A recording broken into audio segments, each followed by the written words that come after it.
नमस्कार दोस्तों, अविरल टाइम्स में आप सभी का स्वागत है। दोस्तों, लोकसभा में नेता विपक्ष राहुल गांधी ने 8 नवंबर को नोटबंदी की 8वीं वर्षगांठ पर केंद्र सरकार पर बड़ा हमला बोला था। उन्होंने एक्स पोस्ट में लिखा था कि नोटबंदी में एमएसएमई और अनौपचारिक क्षेत्र को तबाह करके एकाधिकार को बढ़ावा दिया है। राहुल के इन आरोपों का केंद्रीय पेट्रोलियम और गैस मंत्री हरदीप सिंह पुरी ने ब्रोकरेज फर्म मोतीलाल ओसवाल की एक रिपोर्ट का हवाला देते हुए जोरदार खंडन किया है।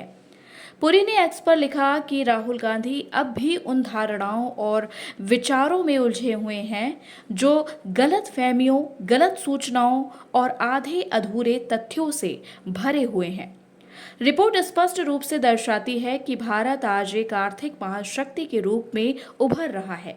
मोतीलाल ओसवाल की रिपोर्ट बताती है कि भारत में स्टार्टअप से लेकर बड़ी कंपनियां तक सभी विकास कर रही हैं। यह तथ्य राहुल गांधी के एकाधिकार के दावों को गलत साबित करता है। भारत की अर्थव्यवस्था संरचनात्मक सुधारों के कारण फल फूल रही है। सभी व्यवसायों के लिए एक जीवंत पारिस्थितिकी तंत्र का निर्माण हो रहा है। मोतीलाल ओसवाल की रिपोर्ट के अनुसार भारत अब दुनिया की तीसरी सबसे बड़ी अर्थव्यवस्था बनने की ओर बढ़ रहा है, जबकि आज से 10 साल पहले यानी साल 2014 में भारत दुनिया की 11वीं सबसे बड़ी अर्थव्यवस्था था। भारत की वास्तविक जीडीपी वृद्धि दर वित्त वर्ष 2024 में 8.2% तक पहुंच गई है, जो 2014 के 6.4% से एक बहुत बड़ी छलांग है। इसी तरह नॉमिनल जीडीपी रैंकिंग में भारत 10वें स्थान से 5वें स्थान पर पहुंच चुका है। भारत का विदेशी मुद्रा भंडार पिछले 10 वर्षों में 2 गुना से भी ज्यादा बढ़ चुका है। 2014 में विदेशी मुद्रा भंडार 304 बिलियन डॉलर था, जो आज 685 बिलियन डॉलर से अधिक हो गया है। भारतीय शेयर बाजार में भी आम आदमी की हिस्सेदार बढ़ रही है। भारत में डीमैट खातों की संख्या 2014 के केवल 2.2 करोड़ थी, जो अब बढ़कर 18 करोड़ तक पहुंच गई है। ये संख्या दर्शाती है कि खुदरा निवेशक बाजार में जमकर पैसा लगा रहे हैं।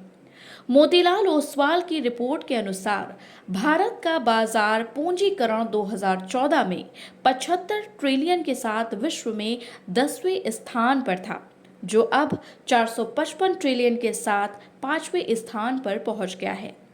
वैश्विक बाजार पूंजीकरण में भारत की हिस्सेदारी 4.3% है, जो उभरते बाजारों में इसे दूसरे स्थान पर रखती है और इसे एक रणनीतिक वैश्विक निवेश गंतव्य बनाती है। बैंकिंग के साथ ही पेट्रोलियम और गैस, उपभोक्ता वस्त्र, स्वास्थ्य सेवा आदि में भी पिछले दशक में 6 से 10 गुना वृद्धि देखी गई है, जो व्यापक पैमाने पर विकास को दर्शाता है। पिछले 10 वर्षों में भारतीय शेयर बाजार में जोरदार तेजी आई है। Nifty 50, Nifty mid cap 100, Nifty small cap 100 और निफ्टी 500 में भारी उछाल देखा गया है और इनका मार्केट कैप क्रमशः 4.3x, 5.4x, 8.1x और 5.8x बढ़ा है।